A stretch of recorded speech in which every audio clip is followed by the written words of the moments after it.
atas dasar apa investor menyetujui adanya rencana investasi di lokasi tersebut.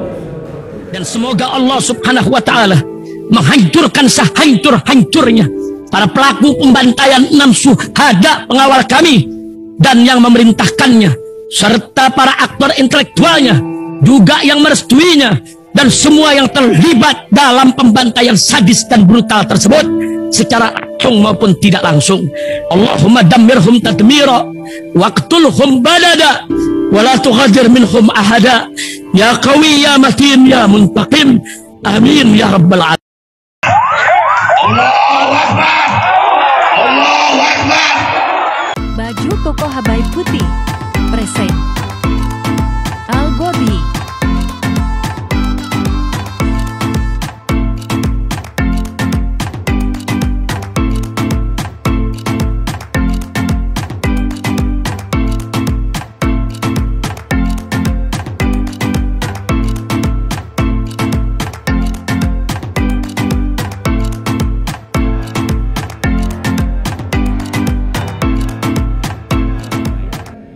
Nah, pada kesempatan pagi hari ini sebelum acara nanti siang ada aksi yang ada di Patung Kuda, kita sedang menghadiri acara evaluasi untuk perbaikan kepemimpinan bangsa yang baru saja dilaksanakan, dan kita dengarkan tadi isi konferensi persnya ternyata adalah mosi tidak percaya.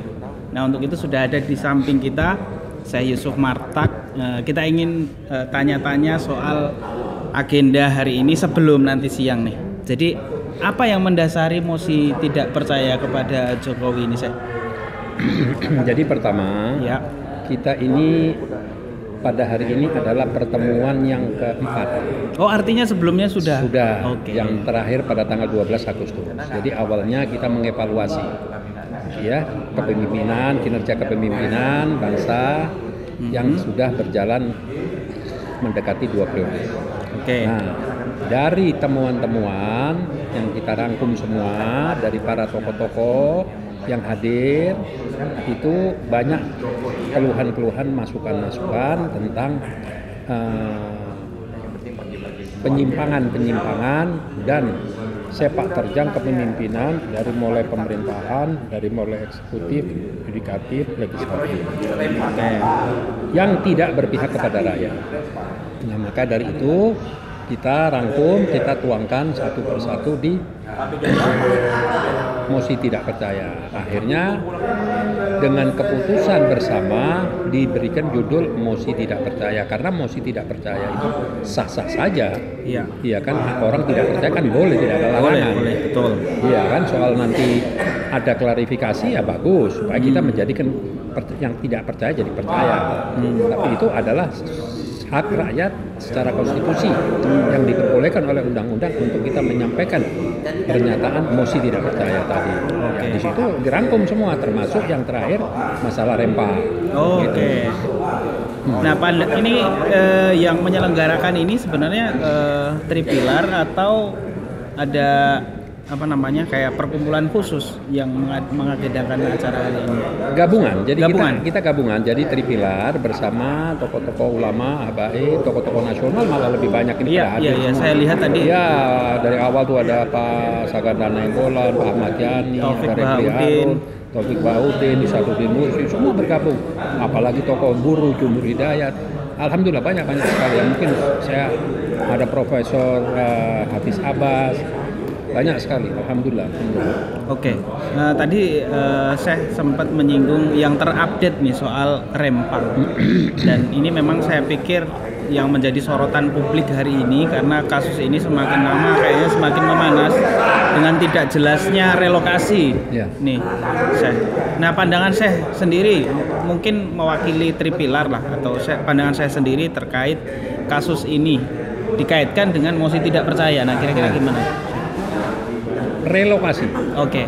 Relokasi memindahkan dari lokasi yang satu ke lokasi yang berbeda. Karena lokasi yang awal akan dipergunakan untuk kepentingan yang lebih besar, atau lokasi yang awal ini ada permasalahan dengan ekosistem dan lain sebagainya. Pertanyaan pertama, relokasi ini sudah didiskusikan mendapat persetujuan dari warga yang berdomisili di situ atau belum? Nah, Ini dulu pertanyaan. Yang kedua, kalau ini tidak dan belum dibicarakan pada warga yang meninggal yang bertempat di sini sudah ratusan tahun, yang kita pertanyakan kedua, legalitas apa yang dia miliki akan melakukan relokasi. Yang ketiga, atas dasar apa investor menyetujui adanya rencana investasi di lokasi tersebut? Ini kan menjadi tanda tanya besar. iya betul. Kok ujuk-ujuk tiba-tiba investor sudah mau gelontorkan duit, minta tanggal 28 akan diputuskan. iya. Loh, kan tidak mungkin investor tidak melakukan survei, tidak melakukan melihat apa yang kondisi AMDAL dan lain sebagainya. Iya, betul. Nah, ini kan berarti sudah digarap jauh sebelumnya. Nah, menjadi pertanyaan kenapa warganya kok kenapa tidak diajak bicara? Penghuni situ tidak ada diajak bicara, yang sudah berdomisili tinggal ratusan tahun dan turun-temurun. Itu menjadi pertanyaan sekarang. Ada apa dan kenapa memaksakan di titik koordinat itu? Ada apa gitu? Nah, kira-kira ada apa nih? Nah, ini yang kita tidak mau berandai-andai, justru kita minta pemerintah harus mampu menjelaskan. Apa alasannya? Presentasikan dong. Ini kan masalah hajat rakyat. Ini aset negara. Kalau hanya berkedok investasi, manfaatnya apa dari investasi tadi? Apa pertanyaannya sekarang? Apa nilai tambahnya? Pertama bagi negara, kedua bagi rakyat yang tinggal di situ, ketiga dampaknya bagaimana? Ada nggak? Jangan nanti tiba-tiba tenaga kerja asing masuk, tenaga kerja dari Cina masuk, rakyat terpinggirkan, punya cuma hanya buka warung. Ini nggak benar. Kalau terus-terusan begini terus mau jadi apa negara ini? Gitu. Nah, jadi kalau yang kita dengar itu kan investasinya sampai 173 triliun dengan dampak investasi itu maka akan dibangun perusahaan kaca di situ yang terbesar kedua kalau nggak salah di dunia, yang nanti dengan investasi itu nanti akan membuka lapangan kerja dan pajak untuk negara akan masuk, kan kira-kira begitu. Nanti yang kita dengar dari pihak pemerintah. Nah, yang menarik sebenarnya adalah soal kasus masyarakat yang ada di sana nih, Syekh. Kita ya seperti pernyataan Syekh tadi bahwa yang pertama soal relokasi ini ternyata sampai dengan detik ini juga belum ada rumah yang terbangun untuk relokasi gitu loh. Jadi kalau misalnya orang mau dipindahkan itu dititipkan dulu. Itu resettlement itu. Apa? Namanya resettlement. Nah, itu pokoknya di dekat Rempang baru dipindahkan di sana dulu. Nah, titik relokasinya juga belum dibangun rumahnya. Nah, itu yang membuat kita juga bertanya-tanya. Kalau seandainya ini dipaksakan dan saya pikir biasanya pemerintah itu kalau sudah punya kebijakan, apalagi sudah masuk agenda strategis pemerintahan seperti IKN, kita tahu lah itu tetap saja berjalan. Nah, kalau seandainya ini terus berjalan, nah kira-kira apa yang mesti dilakukan oleh masyarakat Rempang, Syekh? Ya, itulah tadi makanya dari awal saya sudah menyatakan ada kepentingan apa. Kalau dinilai hanya dilihat dari aspek nilai materi, jalan Bib. Nanti di sana harus. Nah, kalau dinilai dari nilai investasi seolah-olah kalau yang sifatnya perusahaan korporat memang besar 170. Nah, tapi kalau itu terjadi invasi negara asing ke wilayah kita, ya kecil nggak ada artinya 170 triliun. Punya akses, bisa masuk kapal besar, bisa segala, bisa masuk, kita tidak pernah tahu karena warga suruh pindah semua. Jadi yang tahu hanya mereka yang punya kawasan. Apakah nanti yang masuk barang-barang apa, senjata-senjata apa, kita tidak pernah tahu. Itu tadi pertanyaan saya. Kenapa kok kekeh ngotot di titik koordinat itu? Dan kapan mempresentasikan kepada investor? Kapan menjelaskan kepada investor, mempresentasikan, menawarkan areanya orang yang belum diajak bicara. Nah, ini yang menjadi pertanyaan besar. Nggak mungkin nggak ada tujuan tertentu, pasti ada tujuan tertentu. Orang bicara begini sekarang, saya yang investor itu kan sudah kita ketahui bersama. Salah satunya yang paling besar nanti perusahaannya Kinyi itu kan, yang itu kita tahu dari Cina. Dan kemudian orang sekarang mengkaitkan antara pemerintahan ini dengan Cina gitu. Apakah ada indikasi memang pemerintahan ini memang akan mengarah ke pemerintahan yang model-model Cina gitu? Orang investasi itu pertama, satu, infrastruktur. Ya. Dua, ketersediaan bahan bakar. Oke. Tiga, upah buruh. Ya. Nah, sekarang apa yang menjadi daya tarik pada investor hingga mau investasi di situ? Yang mana ini? Kan kita harus tahu. Yang sudah-sudah ketersediaan bahan, bahan nanti boleh digali, boleh diambil, iya kan? Barang itu nanti akhirnya pajaknya dibuat nol, negara dapat nggak jelas, nanti dapat tenggang waktu tidak dikenakan pajak sekian puluh Tax tahun, amnesty ya biasanya, dan lain sebagainya. Di mana keuntungan negara? Apa urusannya dengan pabrik kaca terbesar? Kalau yang bangun negara Indonesia melalui badan usaha milik negara membangun pabrik kaca terbesar, ini baru pemerintah baru, presiden tercanggih. Oke. Gitu dong, iya kan? Mestinya begitu. Loh, kalau lokasinya bagus, infrastrukturnya jelas, bahannya ada, kan tinggal cari duit. Nah, mereka dong suruh masuk duit, kerja. Nah, SDM semua, buruh dari kita, wilayah itu bisa ditata. Kalau sudah diserahkan bongkohan kepada asing, emang asing mau peduli dengan rakyat kita? Sudahlah, jangan. Ini sangat punya tanda tanya besar. Oke. Kemarin kita ini mungkin terakhir ya saya. Kemarin kita tahu ada beberapa aktivis yang ke sana ya. Di antara tokohnya itu ada Pak Amin Rais yang kemudian datang ke sana. Apakah nanti ada perwakilan dari Tripilar yang kemudian akan ke sana? Entah apakah memberikan edukasi atau memberikan bantuan atau seperti apa ke rakyat Rempang saya. Jadi gini, Tripilar ini kan gabungan antara Front Persaudaraan Islam, terus Gerakan Nasional Pengawal Fatwa Ulama, dan Persaudaraan Alumni 212. Nah, yang namanya FPI dan PA212 ini sudah punya perwakilan hingga sampai di sana. Jadi tanpa kita harus ke sana, mereka juga mengupdate, memberikan informasi, dan mereka juga sudah bekerja dan berbuat di sana. Demi kepentingan rakyat banyak, mungkin dalam bentuk dapur umum dan lain sebagainya. Dan itu instruksi perintah Habib Rizik langsung. Bantu, tidak peduli. Mereka mau damai, mereka nggak mau damai, mereka mau menerima investasi, mau tidak. Yang penting rakyat, masyarakat diselamatkan dulu. Jadi alhamdulillah. Nah, bahkan justru hari ini di dalam aksi siang ini di Tugu Patung Kuda, di Patung Kuda, Istana Negara, ada perwakilan dari Riau yang akan datang dari Rempang, insya Allah, mudah-mudahan. Masya Allah. Gitu. Terakhir saya, mungkin ini sebagai closing statement.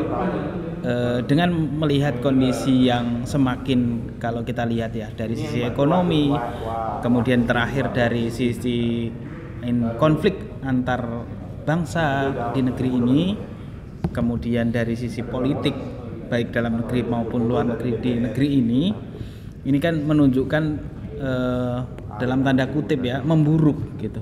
Nah, apa rekomendasi kepada Presiden Jokowi untuk kemudian memperbaiki kondisi yang sekarang saya? Kalau saya pikir kita memberikan rekomendasi kepada Jokowi ya nggak mungkin.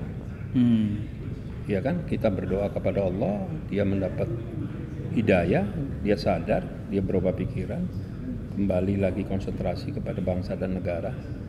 Tapi kesalahan kita, khususnya dari parlemen dan kabinet semua, dan para aparat terlalu besar memberikan kepercayaan keleluasaan kepada Jokowi hingga Jokowi lupa diri. Karena merasa di backup seluruh kebijakan yang dia mau dia lakukan, tidak undang-undang rambu-rambu semua dia tabrak semua. Jadi orang kalau sudah full power, full kekuasaan, pasti akan cenderung jadi tirani. Itu saja. Ini nggak boleh, kita harus hentikan. Oke.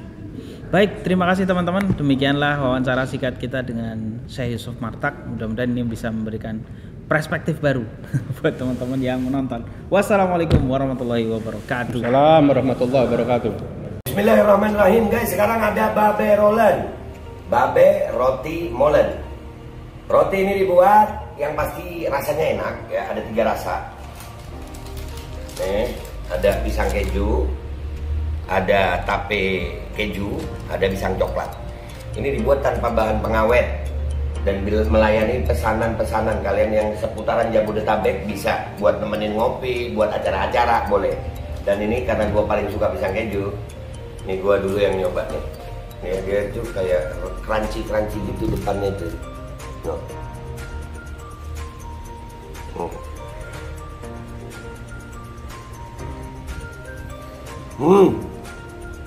Tahu kerannya di depan nih, terus di dalamnya empuk. Ya Allah.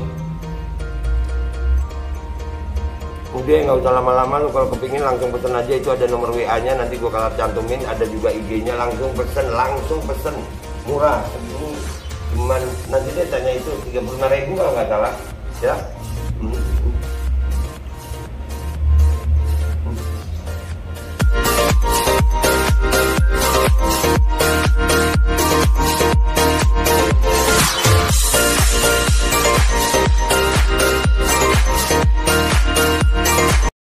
Assalamualaikum warahmatullahi wabarakatuh. Guys, alhamdulillah gue lagi di Jember dan gue dapat produsen Golden Pro MHA Vito.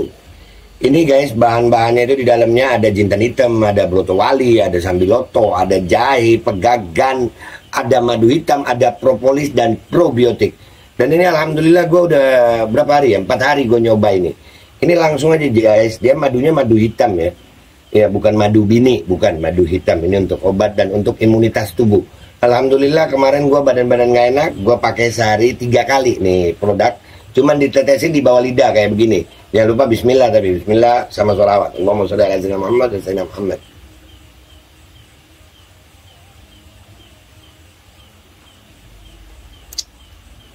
Dah, begitu aja. Sehari 3 kali. Kalian langsung hubungi nomor yang tertera di bawah ini.